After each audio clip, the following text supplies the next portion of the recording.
اعوذ باللہ من الشیطان الرجیم بسم اللہ الرحمن الرحیم اللہم صلی علی سیدنا و مولانا محمد وبارک وسلم۔ محترم ناظرین اکرام، السلام علیکم ورحمۃ اللہ وبرکاتہ۔ میں ہوں آپ کا میزبان حافظ حامد رضا اور آپ دیکھ رہے ہیں پروگرام نور ہدایت۔ ناظرین، جیسا کہ آپ جانتے ہیں، نور ہدایت میں ہم آپ کی ملاقات علماء اکرام سے کرواتے ہیں، جن سے ہم جاننے کی کوشش کرتے ہیں کہ اسلام ہمیں کیا درس دے رہا ہے۔ آج کے ہمارے معزز مہمان بہت خوبصورت انداز میں گفتگو فرماتے ہیں۔ میری مراد حضرت علامہ مولانا جمیل انجم مدنی دامت برکاتہم العالیہ۔ السلام علیکم حضرت۔ جی وعلیکم السلام ورحمۃ اللہ وبرکاتہ۔ حضرت کیسے مزاج خیریت سے ہیں؟ الحمدللہ، اللہ کا بڑا فضل ہے۔ حامد بھی سب سے پہلے تو آپ کو عمرہ کی بہت بہت مبارک ہو۔ آپ کی محبتیں، بہت بہت شکریہ، خیر مبارک۔ میں بہت مشکور ہوں، آپ تشریف لائے، مختصر سے وقت میں آپ تشریف لے آتے۔ اللہ رب العزت آپ کا آنا جانا قبول فرمائے۔ حضرت، جیسا کہ آپ جانتے ہیں، ہم نور ہدایت میں علماء اکرام کو مدعو کرتے ہیں، علماء اکرام سے سوالات کرتے ہیں۔ بہت سے سوال وہ جو ہمارے ناظرین کے ہوتے ہیں، کچھ لوگ ہمیں شیئر کرتے ہیں، وہ ہم آپ تک کنورٹ کرتے ہیں، پھر آپ ماشاءاللہ قرآن اور حدیث کی روشنی میں علماء اکرام بتاتے ہیں۔ تو الحمدللہ یہ نور ہے، ہدایت کا نور ہے، ہدایت حاصل کرنے کے لیے ہم بیٹھے ہیں۔ پہلے تو میں چاہوں گا ہم گفتگو کا آغاز کرتے ہیں، ناظرین کو میں اپنا موضوع بھی بتا دوں، لیکن ذرا آپ نور ہدایت پروگرام کے حوالے سے تھوڑا اگر کمنٹس دے دیں، بڑی مہربانی ہوگی حضرت جی۔ بسم اللہ الرحمن الرحیم۔ دیکھیں، پلیٹ فارم کوئی بھی ہو، وہاں سے اگر اسلام کی روشنی پھیل رہی ہے جی، تو میں سمجھتا ہوں کہ ہمارے ناظرین کے لیے، ہمارے سامعین کے لیے یہ بہت بڑی فائدے کی چیز ہے۔ ایسا ہی ہے۔ اور الحمدللہ یہاں سے جو آپ ایفرٹ کر رہے ہیں اور ہمارے یہ جو وینس ٹی وی ہے جتنی یہ کوشش کر رہی ہے، بس میں یوں کہوں گا کہ ہم ان کے لیے دعا کرتے ہیں کہ اللہ رب العزت ان کو اس میں کامیابی عطا فرمائے۔ اور ہمارے اس پلیٹ فارم کے ذریعے سے جو ان تک ہم پیغام پہنچانے کی کوشش کر رہے ہیں، وہ مجھ سمیت دیگر علماء جتنے بھی آتے ہیں، یقیناً وہ مجھ سے علم کے اعتبار سے، رتبے کے اعتبار سے بہت بڑے ہیں۔ میں ایک ادنا سا طالب علم ہوں، اور ان کی جو محنت ہے میں سمجھتا ہوں اس پلیٹ فارم کے ذریعے سے ان تک پہنچ رہی ہے، جی، اور ہماری عوام جو ہے وہ اس سے سبق حاصل کر کے، علم حاصل کر کے اپنی زندگی میں لاگو کر رہی ہے۔ حضرت، اس گفتگو میں ایک سوال بنتا اور کرنا بھی چاہوں گا، یہ جتنے ہمارے ایڈیٹر جو پروگرام بناتے ہیں، جو یہاں موجود کیمرہ مین ہوتے ہیں، جتنے بھی ہمارے لوگ اس پروگرام کے ساتھ کنیکٹ ہیں، جڑے ہوئے ہیں، کیا فرمائیں گے؟ کیا ان کو بھی جیسے میں کر رہا ہوں، علماء اکرام کہتے ہیں بھئی بڑا اچھا کام ہے، علماء اکرام تشریف لاتے ہیں، بڑا اچھا کام ہے، کیا اس میں ان کا بھی اجر ہے؟ کیا فرمائیں گے؟ جی ہاں بالکل، یہ ایسا ہے کہ کسی نیکی کی جو ابتدا ہے نا، وہ جب تک جاری رہے گی، ایسا نہیں کہ صرف جو ابھی موجود ہیں انہوں نے، کسی نے ایڈیٹنگ میں کام کیا، کسی نے اس کی جو ہے نا وہ، اگر کسی نے سب ٹائٹل لکھا ہوگا تو اس نے کمپوزنگ کا کام کیا ہوگا، یا کسی نے گرافک کا کام کیا ہوگا، اس کے تھمبنیل وغیرہ بنائے ہوں گے، یا ہمارے کیمرہ مین ہیں، یا پیچھے جو جتنی بھی ٹیم ہماری ہوتی ہے، ہمارے علماء آتے ہیں، ہمارے آپ ہوسٹ ہیں، تو جس کا بھی حصہ ہے اللہ رب العزت اس کو اتنا ہی ثواب عطا فرماتا ہے۔ اور ایسا نہیں کہ اس کے ثواب میں کمی ہو جائے گی، اس کو اتنا مل جائے گا، نہیں، بلکہ اللہ کی رحمت بہت بڑی ہے۔ جس طرح یہ ہے نا کہ کسی نے اگر کوئی کام ثواب کا شروع کیا، جب تک وہ کام ہوتا رہے گا، یعنی آپ کو میں اور آگے لے کے چلوں، ہماری اگر کوئی ویڈیو چینل پر جاتی ہے، پھر سوشل میڈیا پر بھی یہ چکے جاتی ہے نا، تو اگر سوشل میڈیا پر کوئی دیکھ رہا ہے اور اگر کسی نے اس کو لائک کیا، اس کا لائک کا کیا مطلب ہے؟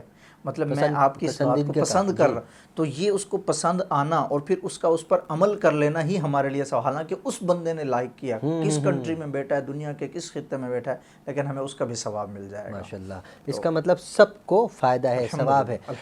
کیونکہ یہ بات مجھے اس لیے بھی کرنی تھی تاکہ ہم سب کو معلوم پڑ جائے کہ ہم نیکی کا کام کر رہے ہیں، نیکی کے کام میں اللہ رب العزت اگر ہمیں چن لیتا ہے تو یہ ہمارے لیے بڑی اہمیت۔ یہاں ایک اور نقطے کی بات بھی کروں گا، جس طرح میں نے یہ بات کی نا کہ اگر دنیا کے کسی بھی خطے میں کسی نے اس کو لائک کیا ہے تو وہ ثواب کا حقدار ہو جائے گا۔ بڑے پیارے احسن انداز کے اندر ایک بات ذکر کی جاتی ہے کہ لوگ جس طرح واٹس ایپ پہ اپنا سٹیٹس لگاتے ہیں نا، وہ ترجمانی کر رہا ہوتا ہے کہ یہ ہے کیسا، ہمارا سٹیٹس کیسا، تو یہ جو ہماری طرف سے دنیا کو پیغام جا رہا ہے، اس بات کی ترجمانی کر رہا ہے کہ یہ بھیجنے والے کیسے ہیں۔ بالکل، ٹھیک ہے، تو یہ بھی ایک طرح کی وینس ٹی وی ہماری پوری جو ہے وہ ان کی طرف سے ایک پیغام جا رہا ہے کہ ہم کیسے ہیں، ہم آپ کو کیا پرووائڈ کر رہے ہیں، ہماری طرف سے آپ کو کیا کیا پیغام مل رہا ہے۔ تو گویا کہ ایک طرح سے ہم یوں کہہ سکتے ہیں کہ ہماری جو مینجمنٹ ہے وہ دین اسلام کے لیے کیسا کام کر رہی ہے اور لوگ اس میں کتنا فائدہ اٹھا رہے ہیں۔ ہم نے دیکھا اس معاشرے میں بہت سے لوگ ہیں جو صرف دنیا کو لے کر چل رہے ہیں، دنیا میں جی رہے ہیں، دنیا میں مگن ہیں، ان کو معلوم ہے کہ دنیا کے بعد بھی کچھ اگلی دنیا بھی ہے، آخرت کا احساس نہیں۔ اس کو تو دنیا کہاں ہے، اس کو تو زندگی کہاں ہی نہیں نا، دائمی زندگی تو وہ ہے نا، تو یقول یا لیتنی قدمت لحیاتی، سبحان، بے شک وہ ہے۔ حقیقت میں دنیا جو ہے، حقیقت میں جو آپ کی زندگی ہے وہ دائمی زندگی دائمی وہ ہے. بالکل جی ہاں. بے شک. علامہ صاحب یقیناً آپ جانتے ہیں کوئی نہ کوئی موضوع لے کر حاضر ہوتے ہیں, اس کو ہم کنیکٹ کرتے ہیں اپنے موضوع کے ساتھ. جیسا کہ سوشل میڈیا کی مفتی صاحب نے بات کی, لائک کرتے ہیں, اچھی چیز کو لائک کرتے ہیں اس کا اجر بھی ملتا ہے, غلط چیز کو لائک کریں گے تو اس کا ظاہر سی بات ہے آپ کو گناہ بھی ملے گا. ہمارا معاشرہ اس وقت بہت بگاڑ کی طرف چلا جا رہا ہے, ہمارے چھوٹے چھوٹے بچے بڑے بگڑتے چلے جا رہے ہیں. اس کے بیک گراؤنڈ کو اگر ہم دیکھیں تو ہمیں والدین کا قصور بھی نظر آتا ہے. اس کے اگر بیک گراؤنڈ کو ہم دیکھیں تو کہیں ہمیں اساتذہ کا قصور بھی نظر آتا ہے. نو ڈاؤٹ بچے کا بھی قصور ہوگا.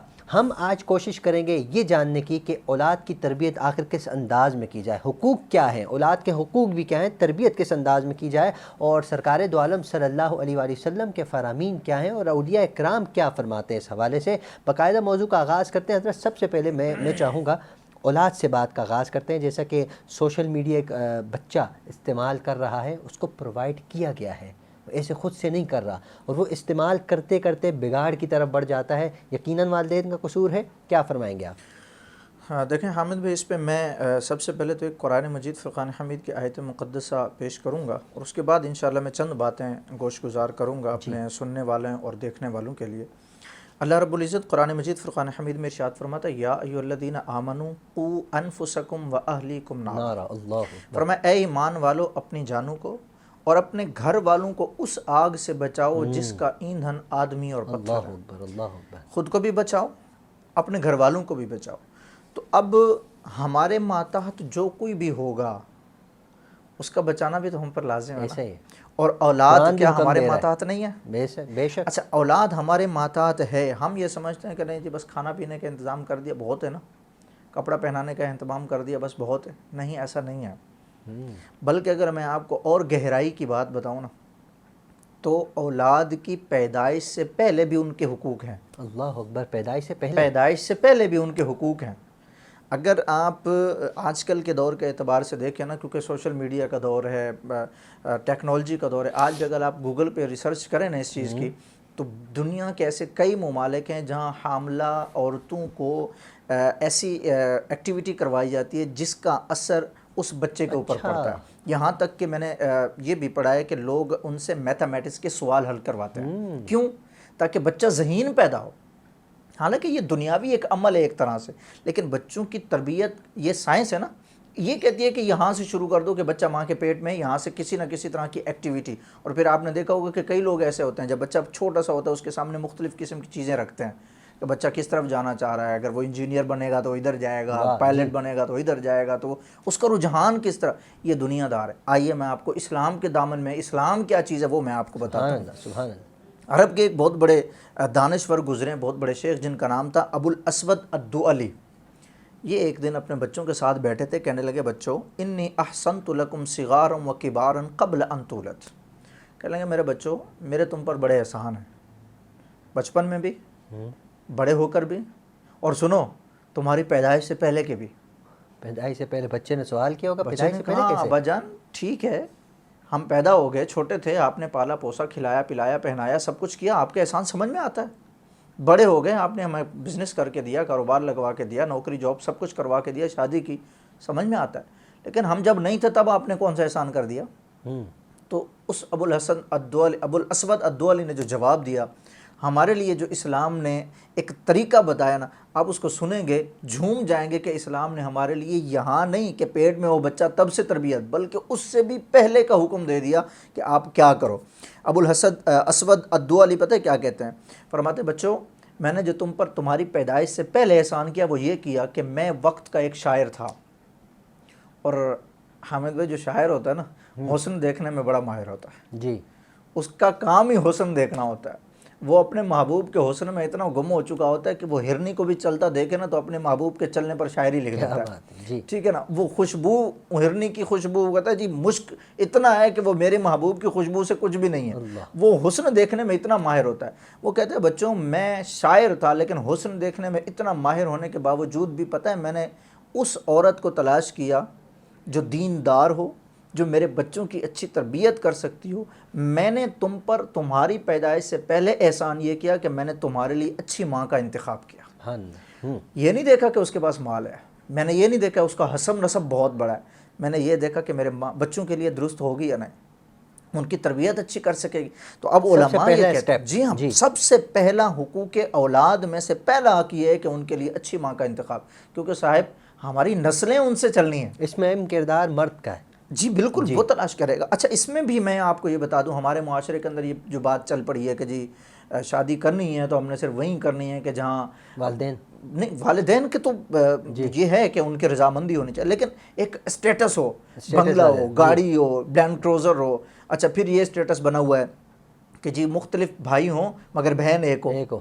وجہ کیا ہوگی, جو بہت کچھ آنے کو ملے گا. اکلوتی ہو تو اور پھر زیادہ فائدہ ہو جائے گا. کہ یعنی گویا پہلے سے غلط سوچ ہے. جی ہاں پہلے سے لالچ اور دنیا داری, بس اس کے علاوہ کوئی سوچ نہیں. جبکہ علماء کیا کہہ رہے ہیں کہ تم اپنے لیے, اچھا حدیث مبارکہ کے الفاظ کیا ہیں, میرے محبوب کریم صلی اللہ علیہ وسلم نے ارشاد فرمایا حسب نسب, مال و دولت, حسن و جمال اور دین. فرمایا جو چوتھی چیز ہے نا دین, اس کو اختیار کرو. سبحان اللہ. وہ دین نہیں ہے حسب نسب کو کیا کرو گے, دین نہیں ہے مال و دولت کو کیا کرو گے, دین نہیں ہے تو آپ نے حسن و جمال کو کیا کرنا ہے. اگر آپ کے بچوں کی تربیت ہی وہ اچھی نہیں کر پائے گی, اگر بھائی آپ کی گھر والی آپ کے بچے کو جب دودھ پلا رہی ہوگی اور وہ فلمیں اور ڈرامے دیکھ رہے ہوگی تو وقت کا غوث اعظم نہیں بنے گا, وہ خواجہ نظام الدین نہیں بنے گا, خواجہ معین الدین نہیں بنے گا, وہ گلوکار ہی بنے گا. اگر آپ چاہتے ہیں تو جس طرح شیخ ابو الاسود الدولی نے کیا کہا, بچوں میں نے تم پر تمہارے بچپن میں بھی احسان کیا, تمہاری جوانی میں بھی تم پر احسان کیا, یہاں تک کہ میں نے تمہاری پیدائش سے بھی پہلے احسان کیا, اور پیدائش سے پہلے کا احسان یہ تھا میں نے تمہارے لیے اچھی ماں کا انتخاب کیا. جی حضرت بہت خوبصورت بات, یہ آپ نے جو واقعہ بھی پیش کیا اور آپ جو فرما رہے ہیں یہ پیدائش سے پہلے کی بات ہو گئی نا. اب اگر ہم بات کرتے ہیں بچہ پیدا ہو گیا, بچہ 1 سال کا ہو گیا, 2 سال, اب بچہ جو ہے آپ کو کاپی کر رہا ہے. بچہ آپ بچے کو بولتے ہیں سوری تو بچہ سوری بولتا ہے, آپ بچے کو بولتے ہیں بیٹا ماروں گی تو بچہ آگے سے ماروں گی یا ماروں گا بولتا ہے. تو اس وقت والدین کو, میں اپنی بات کرتا ہوں, مجھے یا ہمارے گھر والوں کو بچوں کے ساتھ کیسا ریئیکشن ظاہر کرنا چاہیے اور کیا کرنا چاہیے صاحب, کیا فرمائیں؟ اس میں ہمارے علماء کرام نے بڑے احسن انداز میں یہ بات ذکر کی ہے, بلکہ حدیث کے اندر بھی یہ الفاظ ہیں. فرمایا گیا کہ ترمذی شریف کے اندر یہ حدیث ہے, فرمایا کوئی باپ اپنی اولاد کو ادب سے زیادہ بہترین تحفہ نہیں دیتا. سبحان اللہ سبحان اللہ. اچھا یہ صرف میں نے ادب کی بات کی, اس میں تعلیم بھی آ گئی, ادب بھی آ گیا, اور پھر اچھا کھانا کھلانا, اچھا پہنانا, یہ بھی اسی چیز میں آ گیا. بالغ ہونے کے بعد اس کا نکاح کرنا, یہ ایک بہت بڑا ٹاپک ہے, کبھی موقع ملا تو ہم کریں گے انشاءاللہ اس پر, کیونکہ کرتے نہیں ہیں, عمریں بیت جاتی ہیں, لوگ گناہوں میں مبتلا ہو جاتے ہیں, اور والدین یہ سوچتے رہتے ہیں کہ ابھی تک اچھا نہیں ملا, اس اچھے کے چکر میں جو نارمل ہوتا ہے وہ بھی گنوا بیٹھے. تو یہ بھی آداب حقوق اولاد میں سے ہے کہ ان کا وقت پر نکاح کر دیا جائے. اچھا اب اس میں جو آپ نے بات کی ہے کہ بچے نے تو ہمیں کاپی کرنا ہے, جو ہم کہیں گے وہ بچہ کرے گا. میں آپ کو ایک ایگزامپل دے کے سمجھاتا ہوں. حقیقت ہے کہ بچہ اپنے ماں باپ کو ہی کاپی کرتا ہے. ادروائز آپ اگر بچے کو پیدا ہونے کے بعد کسی شیشے کے کمرے میں بند کر دیں نا, وہاں کوئی بولنے والا نہ ہو, اور یہ ریسرچ ہوئی ہے, یہ بھی کبھی آپ گوگل, چونکہ سوشل میڈیا کا تو دور ہے تو ہم بھی اسی دنیا کے اندر رہ رہے ہیں, تو انہوں نے کیا کیا کہ بچے کو نا شیشے کے کمرے میں زیادہ ہیں ماشاءاللہ, خیر وہ تو ضرورت ہے وقت کی, یہ کرنا پڑتا ہے. اچھا انہوں نے بچے کو وہاں رکھا, اس کے کھانے پینے کا اہتمام, وہیں جاتے دودھ دے دیتے, خاموشی سے آتے واپس لوٹ آتے, یہاں تک کہ بچہ بڑا. اب جب اس کے بولنے کا وقت ہوا نا تو بچہ بولے نہیں. بچہ کیا کر رہا تھا, صرف چوں چوں کی آواز نکال رہا تھا. پھر ریسرچ ہو کہ یار یہ آواز کیوں نکال رہا ہے, ٹھیک ہے بول نہیں رہا اس لیے کہ ہم نے اس کے ساتھ کوئی ٹاکنگ نہیں کی تو اس لیے وہ نہیں کر. پتہ چلا وہ جو دروازہ کھلتا بند ہوتا تھا اس کی آواز اس کے کانوں میں پڑی ہے, اس نے اسی کو سیکھا ہے. تو صاحب جو بھی آپ سکھائیں گے, جو اس کے کانوں میں پڑھنا ہے اس نے وہ کرنا ہے. آپ گالی دو وہ گالی دے گا, آپ اس کو برا بھلا کہلاؤ وہ برا بھلا کہے گا. آپ مذاق میں لوگ جھوٹ بول کے چلے جاتے ہیں اور وہ سمجھتے نہیں تو بچہ اس کو کیا پتا, بیٹے چاکلیٹ دوں, چاکلیٹ نہیں دی, وہ کاپی کرتا ہے. اس نے کہا اگر یہ جھوٹ ہوتا تو میرا باپ یہ نہ بولتا نا, اس کا مطلب یہ درست ہے, تو پھر مجھے بھی یہ کرنا چاہیے. مسئلہ نہیں ہے. اگر ڈرامے بازی کرنی ہے, فلمیں دیکھنی ہے, گانے باجے سننے ہیں, جہنم میں لے جانے والے کام کرنے ہیں, تو وہ یہ سمجھے گا چونکہ یہ کام سارے درست ہے تبھی تو میرا باپ کر رہا ہے, تبھی تو میرے گھر والے میری ماں کر رہی ہے, تو وہ سمجھے گا یہ سب کچھ ٹھیک ہے اس لیے میں بھی کروں گا. اچھا اب یہی بچے جب بڑے ہو جاتے ہیں پھر کرتے کیا ہیں, یہ بچے بڑے ہو کر یہی سمجھتے ہیں کہ چونکہ ہم نے سب کچھ اپنے ماں باپ سے سیکھا ہے لہٰذا وہ اب وہ کر گزرتے ہیں جو ماں باپ بوڑھے ہونے کے بعد کہتے ہیں نہیں یار یہ تو ہمارے ساتھ نہیں ہونا چاہیے تھا.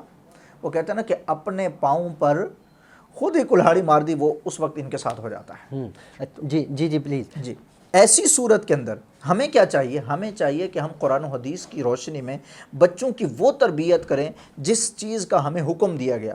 بچہ چھوٹا سا ہے، ماں قرآن پڑھتے ہوئے اس کو دودھ پلائے۔ سبحان اللہ۔ ہیں غوث پاک رضی اللہ تعالیٰ عنہ جب گئے تھے تو پوچھا تھا نا، بیٹا 18 سپارے؟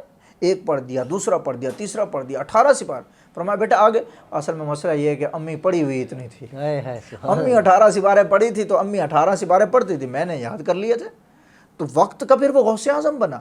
اگر ہم یہ اپنے بچوں کو تربیت دینا چاہتے ہیں، اگر ہم چاہتے ہیں ہمیں فجر میں اٹھنا پڑے گا نماز کے لیے، ہم یہ چاہتے ہیں فجر کے بعد قرآن پڑھنا پڑے گا، پھر دیکھیں آپ کا بچہ، لوگ کہتے ہیں نہیں مارو دھاڑو پیٹو یہ کرو سب کچھ کرو، پھر بچوں کی تربیت کرو تاکہ وہ جو ہے سدھر۔ مار پیٹ سے بچے نہیں سدھرتے، اس کے لیے آپ کو خود کچھ کرنا پڑے گا۔ آپ اگر چاہتے ہیں کہ آپ کا بچہ آپ کا مؤدب بن جائے، ادب کرنا، آپ اپنے بچوں کو عزت دیجیے۔ ہم کیا کرتے ہیں، ہمارے بچے نا، حامد بھائی میں آپ کو ایک جملہ کہہ رہا ہوں، یہ جملہ ایسا ہے کہ اگر آپ اس کو نوٹ کر لینا تو یقین کیجئے گا اس معاشرے کے اندر اکثریت بچوں کے اندر یہ چیز پائی جاتی ہے، بچے غدار ہو جاتے ہیں۔ کیا ہو جاتے ہیں جی؟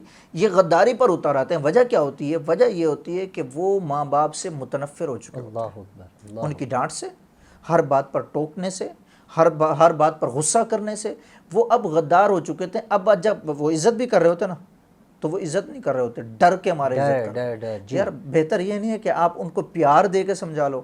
اچھا پھر قرآن پڑھاتے ہوئے مارنا، میرے لیے سنت اس پر منع فرماتے ہیں، بھائی قرآن پڑھنے والے کو تو کم سے کم نہیں مارو۔ ہم نے تو کہیں نہیں دیکھا کہ رسول اللہ صلی اللہ علیہ وسلم نے صحابہ کو قرآن پڑھاتے ہوئے مارا۔ ساتھ ساتھ تو لمبا کر کے مارتے ہیں، صرف لمبا نہیں کر کے مارتے ہیں، وہ ڈنڈوں پہ ٹیوبیں چڑھا کے پھر مارتے ہیں۔